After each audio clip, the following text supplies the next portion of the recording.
चैन दलको ने अंगूठी दलको ने बर्तन दलको। अच्छा बोल तोरा कैसे रखियो? सब तो कंजूसे हलोगे। आई जी तो पहले कहीं नहीं सोचला। दलको नहीं दहेज पापा पलंग कुर्सी गाई गे नहीं दिलको। दिलको नहीं दहेज पापा पलंग कुर्सी गाई गे नहीं दिलको। कि तोरा मैया गुर लगाई गे नहीं दिलको। कि तोरा मैया गुर लगाई गे नहीं दिलको।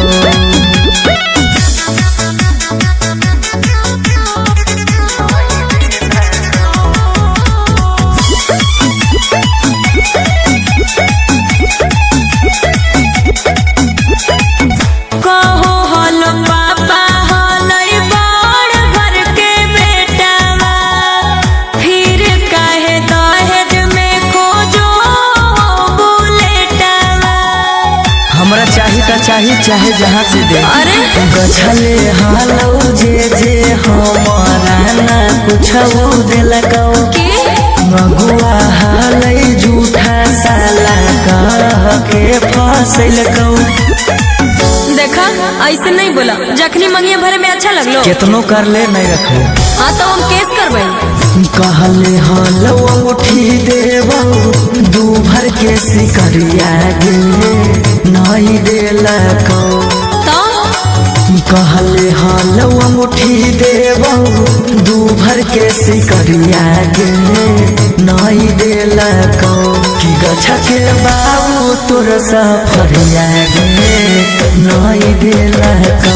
कि गछा के गाड़ी सफरिया गे नहीं दिलको।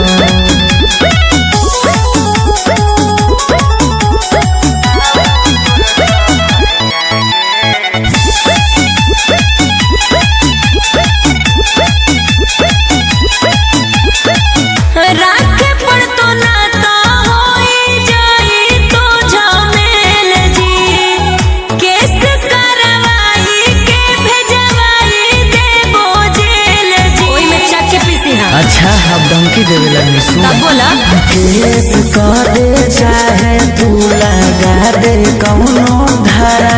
हाँ रखबो नहीं तोरा कौनो चले न देबो चारा। ए जी ऐसे काहे बोलो हो, गुस्सा थूक दे हो। दहेजवे ने नहीं दिलकई, हमरा दिलकई न जी।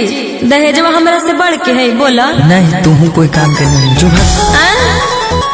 मौरी पहिन दुल्हा बनक गेलियो सब बिगाड़ दिलको काम।